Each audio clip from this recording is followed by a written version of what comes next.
Hi everybody, my name is Gwen Sinclair. I am the owner-operator of Gwen of All Trades, and I am a massage therapist, licensed massage therapist in the state of North Carolina. I am an American Heart Association and American Safety and Health Institute instructor, so CPR instructor, and I sell Color Street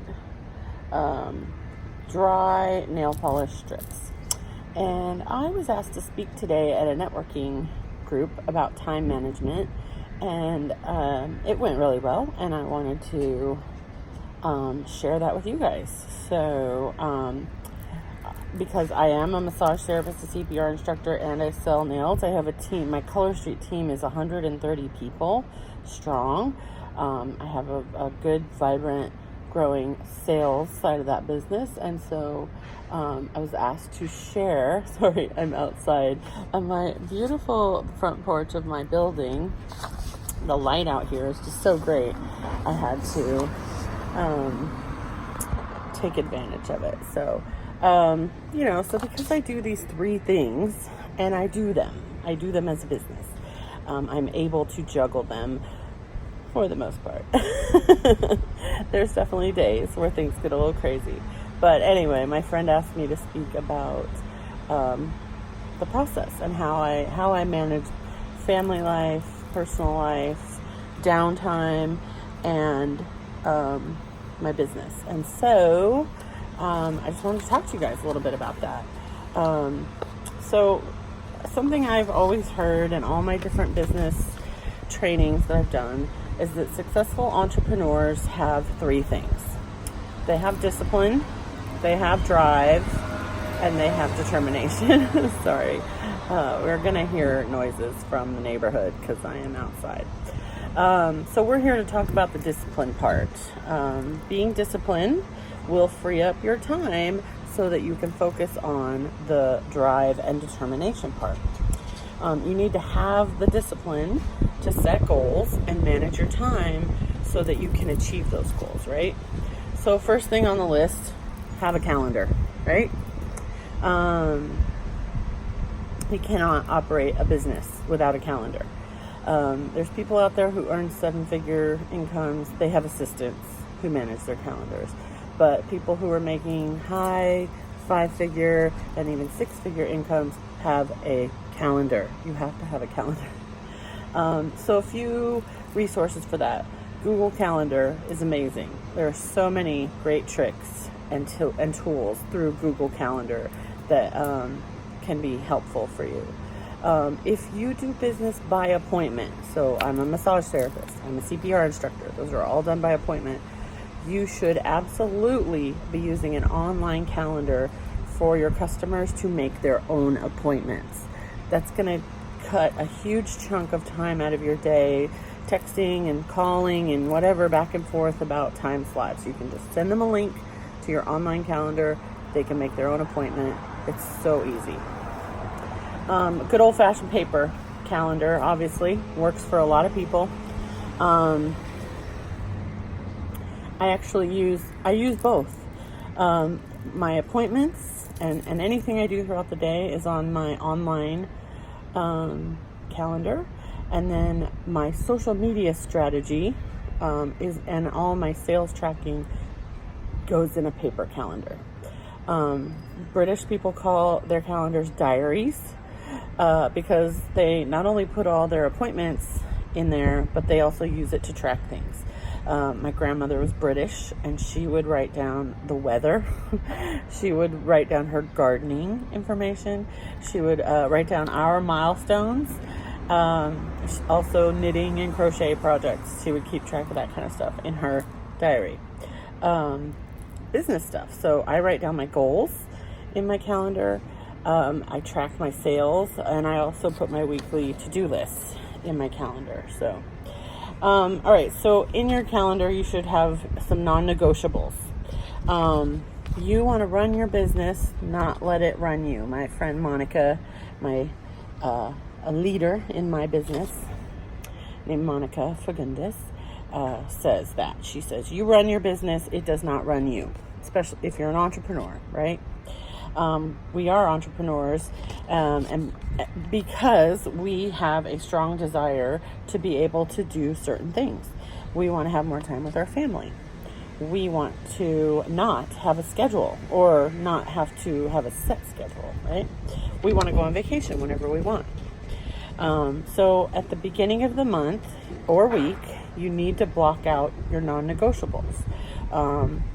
You want to write down your non-negotiables in pen if you're using a paper calendar, or use a color-coded online with a color that's meaningful to you. Like a lot of people use pink for their family because it's love, and green for business because it's money, So whatever you want, whatever feels comfortable to you. Put important family items on the calendar as soon as you find out about them. There is nothing worse than waiting until the day of an event and you're juggling all your appointments so that you can get to your kid's soccer award dinner or whatever. So make sure as soon as you find out about an appointment, a family non-negotiable, put it on your calendar so that you can work your business calendar around that.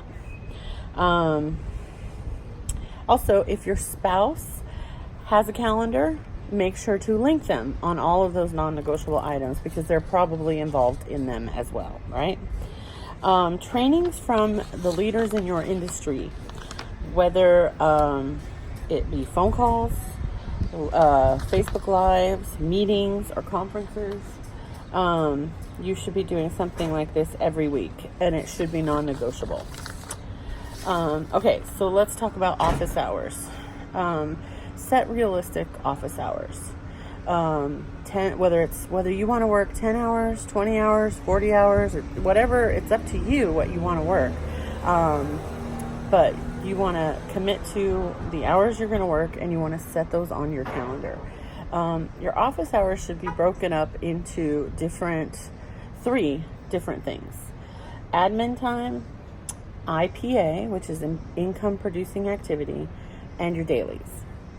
So admin time is your taxes, your bookkeeping, marketing, even network meetings. I would put in that calendar, that part of the calendar, and goal setting. Income producing activity, IPAs, is doing what you actually do for a living. So for me, I have massage hours, CPR hours, Color Street hours, but also you can include in that asking people to come and do business with you. So like with Color Street, I do some messaging where I talk to people about using Color Street. That's an income producing activity, asking people to host a party for me with Color Street. That's an income producing activity. And then the third thing, the dailies. So dailies are your emails, checking your email, responding to email, follow-ups. You should be, if you're in a service-based industry, you should be following up with your customers on a regular basis. Even if it's just checking in to see how they are, so that they know who you are. And then social networking. And so this is, I don't mean playing Candy Crush or Words with Friends or scrolling mindlessly. I mean cultivating your social network, commenting on your customers' posts, interacting with your customers, interacting with your friends. If you have a team, interacting with your team, working your Instagram and Twitter, however you decide to do that. So,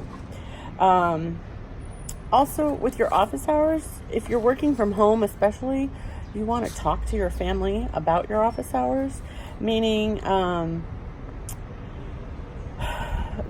talk to them about the do not disturb sign, basically. Make sure your kids know that when you're in your office, you are working, and what you're doing in there is going to bring them something positive. So what I mean by that, first of all, don't be weird or manipulative about it. But you can say, I'm working in my office so that we can go to Disney or Great Wolf Lodge or even the trampoline park or whatever. Or if they say thank you for something, if your kids are saying thanks for this toy or thanks for the trip or even if something as simple as ice cream, remind them that they got that because you were able to do your office hours. And so that will help kind of build that respect for your time, and that they won't bother you while you're trying to work your office hours. Also, get other family on board. Oh my gosh, the wind just kicked up crazy. See if your spouse or a grandparent or an aunt or uncle or even an older child can watch the kids for the hour a day that you need to be on Facebook, doing a live or doing a blog or whatever it is. Also, weigh out the value of having a babysitter for a couple hours a week so that you can do those things. So, I have a few really good books. I've read a few good books about time management. One is The Slight Edge by Jeff Olson and John Mann. One, Girl Wash Your Face. So that's just a really great book about just managing life in general by Rachel Hollis. And then #Girl Boss by Sophia Amoruso. So I want to talk about The Slight Edge specifically. So in the entrepreneurial world, especially in the home-based business world, like my Color Street business, I would say even my massage business, there's a very slim, very small percent of entrepreneurs who actually do these disciplined activities. And actually, the dailies that I talked about earlier, the follow-ups, the social networking, not a whole lot of people doing those things. And so if you're the one person doing it out of 100, you have a slight edge over those people. And so just get out there and do it. Just give yourself a little bit of time to give them that little bit more customer service, a little more bit of attention, and it will give you a slight edge in your business. I also want to talk to you a minute about flexibility. So everything I just mentioned seemed very rigid, right? You got to have office hours. You got to be non-negotiable. You have to have your non-negotiables. It's all very rigid. But we are entrepreneurs, so it is okay to be flexible. It is like last night, I was invited to do an event that was from 5:30 to 8:30, and I usually only work till 7. So, well, yesterday is a bad example because I actually packed my day full and I regretted it in the morning. But normally I would take the morning off so that I could stay later and do that event. If I need to take a whole day off to go on a longer trip to visit a customer or a team member, maybe I'll work an extra day somewhere in my week where I would have a day off. So it's all about flexibility. It is your business, so you get to decide. I personally don't recommend trading too much time so like if you take a vacation, so you're taking the whole week off, you don't want to work 80 hours the next week, and you don't have to, because you don't work for a corporation that is, assigning you a set number of hours. So be a little flexible with yourself, be a little flexible with your schedule, but at the same time, you do need to set a schedule. So in closing, I just want to say, I want to remind you that you are an entrepreneur because you don't want those golden handcuffs that a corporate life is going to put on you, right? You want to set your own schedule and make your own money. The key is you have to set your own schedule to make your own money. So with that, I'm going to say goodbye. The links to all of my websites are in the description below. I would love it if you would subscribe to my channel. I do regular YouTube videos about direct sales and entrepreneurship every week. Thank you guys, and have a great day.